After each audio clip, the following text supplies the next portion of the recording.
I'm truly delighted to see so many familiar faces here around the room who play such a pivotal role in driving this very special UAE-UK economic partnership forward.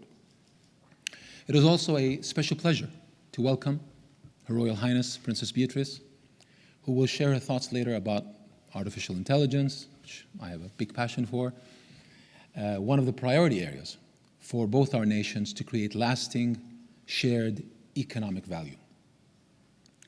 Over the last 2 decades, we've evolved from an economy largely dependent on one key sector, energy, to a nation with an economic foundation across multiple sectors, engaged in global trade, finance, and technology flows. Today, the UAE stands among the world's fastest growing economies, with human opportunity at the heart of every policy decision.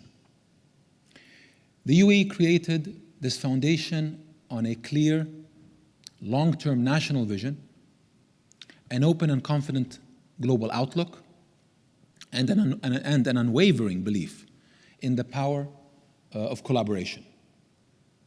Among those partnerships, the relationship with the United Kingdom certainly stands out, rooted in the friendship between our royal households and a shared vision for progress and prosperity. However, when I think about the coming decades, I am inspired by what more our two nations can achieve together. And this is where I see this council playing a truly strategic role. There is already a significant influx of British talent, capital, and ideas into the UAE, but also major untapped layers of opportunity in knowledge, innovation, and forward-thinking trade links. I want to take a moment to acknowledge His Excellency Ahmed Al-Sayegh and Lord Adney Lister. Their vision, pragmatism, and leadership have strengthened the fabric of this partnership, giving the Council real momentum that positions us to elevate the links we have here today. And to address what I know has been a source of uncertainty for some time, there has been some challenging moments in the bilateral relationship in recent years. But we have navigated them through honest dialogue and mutual respect. We've treated these moments as opportunities to pause, reflect, and realign. And on behalf of the UAE, as well as my UK counterparts, I assure you that you have our full support in bringing forward bold ideas. Nothing is off the table. As a clear marker of intent, last month we noted 4 years since the launch of the UAE-UK Partnership for the Future. And with it, our initial £10 billion commitment to this UAE-UK Sovereign Investment Partnership. With a year still to go in that formal partnership, we've already more than doubled that commitment and deployment already in the UK. This isn't just about scale of capital. It's the quality of capital and what it makes possible. It reflects our ability to deliver exactly where British and UAE capabilities intersect, where we complement each other and can create together real scale. We've deliberately focused on where we can drive meaningful impact. You've mentioned, my dear friend, life sciences, but also digital infrastructure, advanced manufacturing, clean energy, fintech, and of course, artificial intelligence. These are not just sectors of the moment. They are the fundamental engines of future growth. They also, I believe, fully align with the United Kingdom's modern industrial strategy that my colleague Ahmed Al-Sayegh alluded to. So where do I see the opportunity? There are so many areas, but I will touch on Three today. First, let's start with AI. Similar to renewables, when Masdar was created back in 2006 and invested heavily in the United Kingdom, the UAE moved early by appointing the world's first minister of AI back in 2017, supported by a government-wide effort to embrace the potential of AI. We are building a global leadership position because AI will impact every aspect of life and industry. It fits squarely with our knowledge economy priorities and our energy capabilities.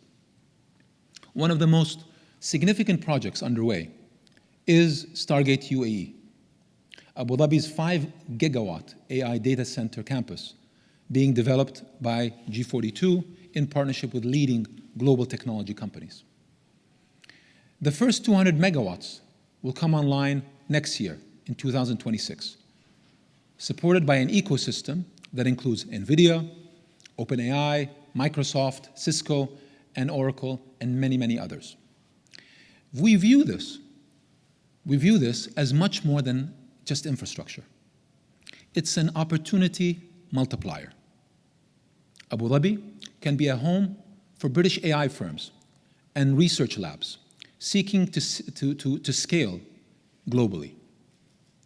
The opportunity exists to build a trusted AI corridor where British science has a global platform and world-class compute is powered by higher levels of clean energy, and an ecosystem backed by a complete clarity of policy and one of the most dynamic pools of capital and global talent.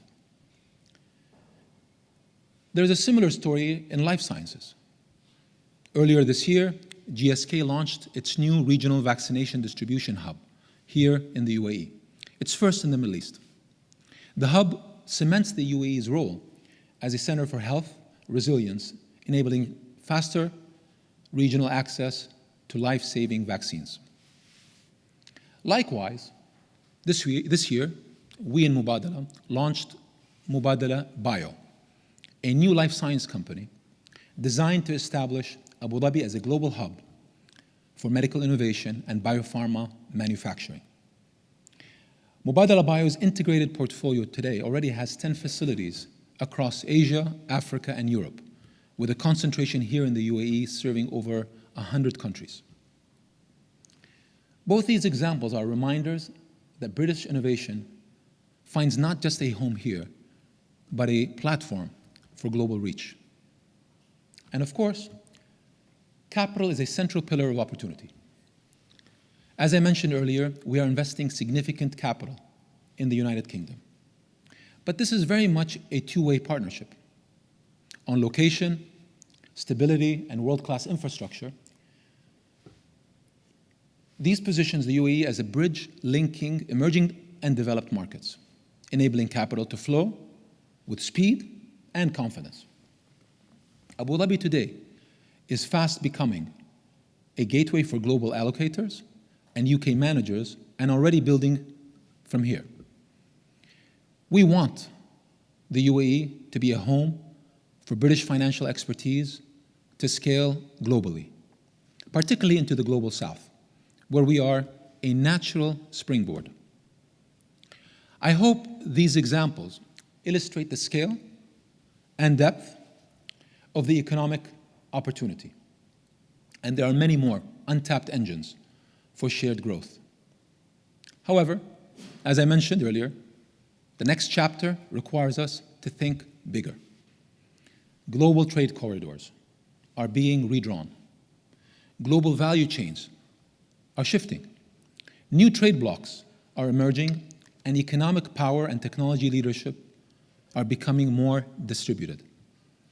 We have built one of the most competitive, predictable, and transparent business environments anywhere in the world. And through this council, you have a direct link and a direct line to both our governments. It's about building together, scaling together, and competing globally together. I'll close by saying that from both the UAE and UK economic priorities are clear for both our countries.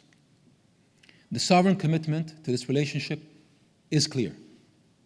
Now, my ask is that the pace comes from you, the business community. You are empowered to lead, act as catalysts, make full use of the Council's executive and advisory boards. British enterprise has a home here in the UAE. There's no question about that. And it has a launchpad to scale globally from here, just as the UK is a place where UAE capital and innovation can also thrive. Thank you very much for your time, and I hope you enjoy the rest of your day and you find it both thoughtful and insightful. Thank you.